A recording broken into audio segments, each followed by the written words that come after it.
வீட்டுல ஆசீர்வாதம் இல்லை, என் வீட்டுல தரித்திரம், ஏன் சம்பாத்தியம் பண்ண ஒண்ணும் தங்கல, ஏன் எது எடுத்தாலும் தடை, ஏன் எது எடுத்தாலும் தடை, ஏன் எப்பவும் நோய், ஏன் எப்பவும் வியாதி, ஏன் நீ பாவங்களை மறைக்கிறவனா இருக்கிற, ஏன் நீ பாவங்களை மறைக்கிற பெண்ணா இருக்கிற, ஏன் நீ பாவங்களை மறைக்கிற வாலிபனா இருக்கிற, நீ பாவங்களை மறைக்கிற வாலிப பெண்ணா இருக்கிற, தன் பாவங்களை மறைக்கிறவன் வாழ்வடையான் இருக்கு. ஏன் நீ கள்ளம் என்ன கள்ளத்தை அறிவிக்க பண்ணு, முதல்ல நீ மனைவிக்கு துரோகம் பண்ண அந்த துரோகத்தை முதல்ல அறிவிக்க பண்ணு. அநேகருடைய வாழ்க்கை கள்ளத்தனம் பிடிச்ச வாழ்க்கை. எந்த புருஷன் தன் மனைவிட்ட எல்லாமே அறிவிக்க ஷேர் பண்ற ஒன்னும் அறிவு கிடையாது.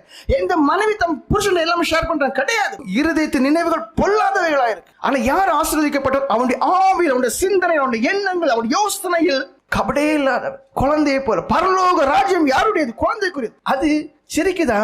அது உண்மையிலேயே எந்த தீய எண்ணம் இல்லாமல் சிரிக்கு. இப்ப சிரிக்கிறாங்க, ஆனா இருதயம் கேடு உள்ளதா இருக்கு. நான் என் அக்கிரமத்தை மறைக்காமல் என்று இருக்கு.